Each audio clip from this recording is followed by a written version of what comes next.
Hello, I'm Donal Macaulay. Thank you for joining me in this conversation with Moira Stewart. I'd say that family medicine has got to be the most interesting medical career they could have. And it's interesting because every day is different. It's interesting because it's got to do with their humanity and the patient's humanity as well as science. So it's a great combination of science and humanity. Not all medical specialties are like that.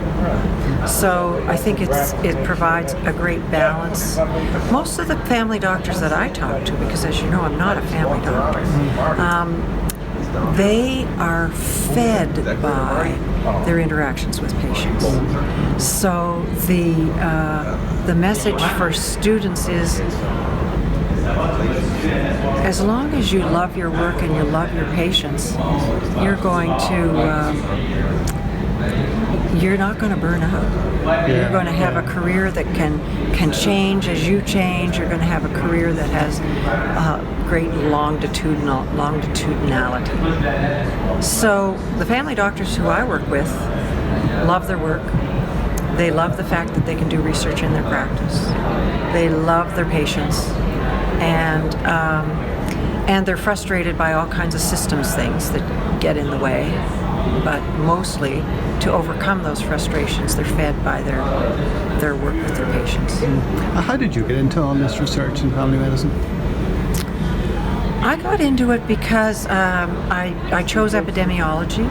I was a young graduate student in epidemiology, and I came to that department saying, I want to study the healthcare system. I want to study all aspects.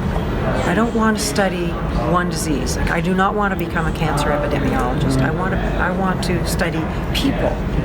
And so population health is a great place for that. But I had to make a case for being sort of a generalist researcher in an epidemiological field, which is very single disease oriented. So they listened to me talking about this rather odd concept of including all kinds of different patients in studies, and said, I think you need to talk to the family doctors because that's the way they think. And so that was my first introduction to family medicine.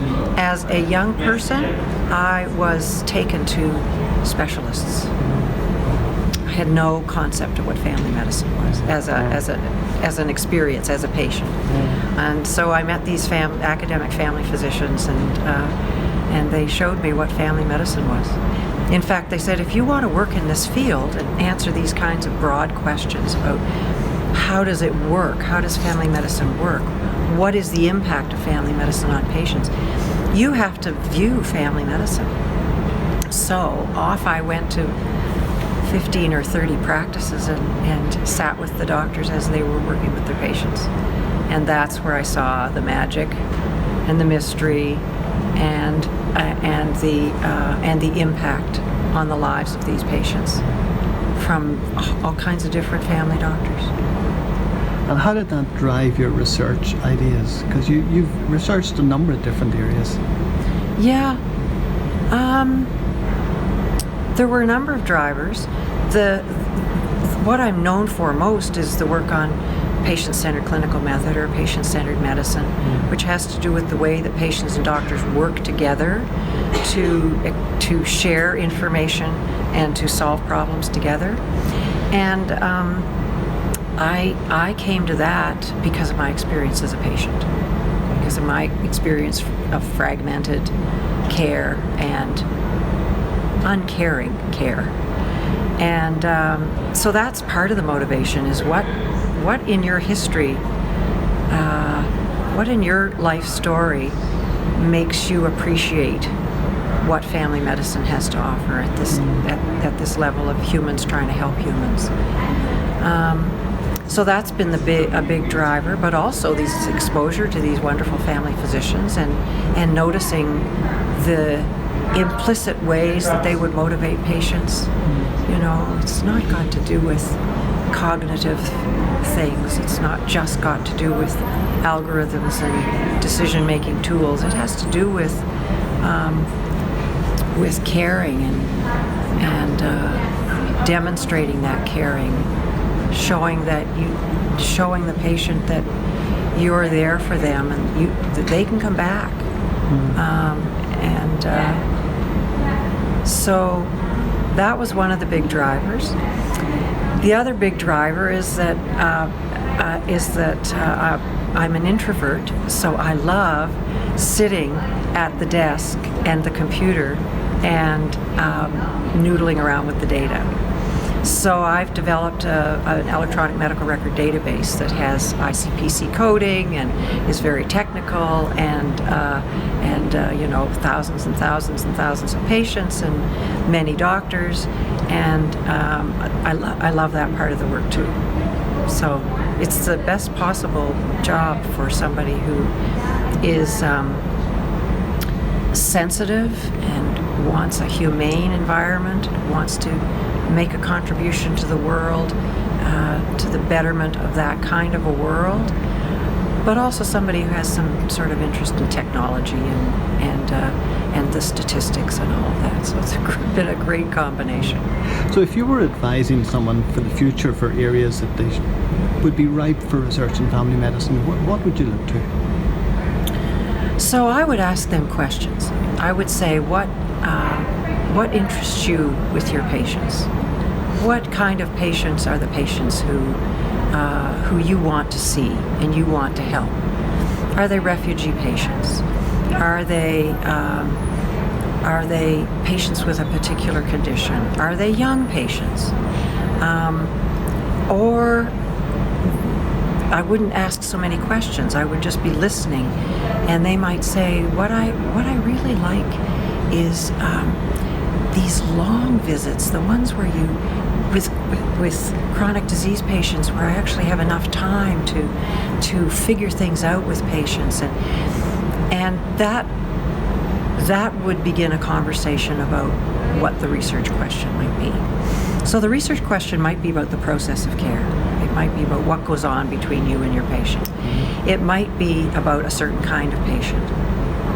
It might be about a passion for vaccines. I think that the decreasing number of vaccines in young children is a travesty, and I really want to change that. And I'm going to do research that shows what a big problem it is, and I'm going to review the literature and make sure that I can tell the mothers of the babies the good reasons why vaccines are important. So it would be a conversation with the young person about what's their passion, and translating that passion into research. And my job as a teacher or as a mentor would be showing them the ways that all of these different kinds of questions can be answered and measured, and that you can talk to patients about these and find out more about these issues.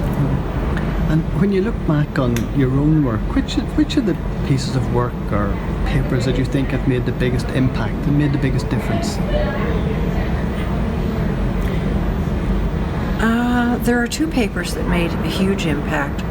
One was the first paper that was actually requested by the CMAJ, that I write a review of the evidence of why communicating with patients in certain ways was better than communicating with patients in other ways. And that was, it wasn't even a systematic review, because it was decades ago. It was a review of the literature, and it had tremendous impact. It was widely read. It was kind of the first of the summaries of the little bit of evidence that did exist then about the fact that the way that patients and doctors communicate with each other is an important aspect of how the patient feels and how the patient recovers, and how the patient is motivated to recover. That was huge, and it was a long time ago. The second one was probably our first quantitative study of what we call patient-centered clinical method, the patient-centered way of communicating with patients. and its effect on patients' recovery after 2 months. And there was a large impact. The costs were less of this kind of care. And those 2 papers, I think, have been quite influential.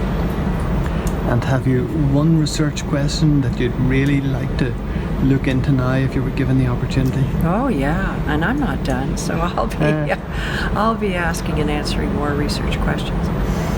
I'm interested in patients with multimorbidity, because patients with multimorbidity cannot be cared for in the traditional single disease model. There has to be a way of talking with these patients, and there has to be a way of managing the medications with these patients and the treatments that is better integrated, that is more holistic, that is more person oriented rather than disease oriented. And so unpacking all of that with these very complex patients, I think, is a direction that I think is very important. Moira, thank you very much for sharing so much with us today. That was super. Thanks.